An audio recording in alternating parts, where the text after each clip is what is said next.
Dear friends, first of all, a big thank you and a yasher koach to Rabbi Rafi for initiating this project of the local rabbis, sharing some thoughts and inspiration during these trying times. Our sages tell us that we have to live with the times.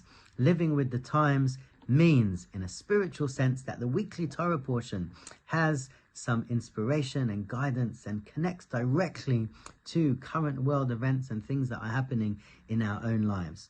In this week's Haftarah, actually, we have the famous story of a lady who comes to the prophet Elisha and tells him, Ishi, my husband has died and times are tough. People are chasing me for money. I have to look after my children. In other words, times are tough. What guidance can you give me? Sometimes we all feel times are tough and we need some guidance. We need to know, what do we need to do?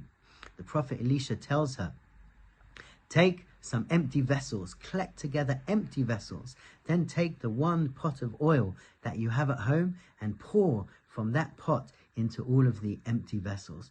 Quite an interesting and strange request, but of course she listens. She goes home, she gathers together lots of empty vessels, and then she takes the one pot of oil that she does have, and then she pours, and she pours, and she pours, and she pours, and miraculously she fills up all of her empty vessels with the one small pot of oil that she has, similar to the miracle of Hanukkah.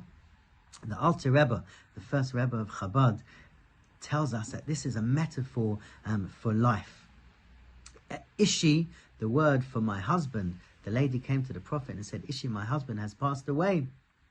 And he explains that Ishi also means my fire, Ish, fire. Sometimes we feel that the fire is gone from inside of us.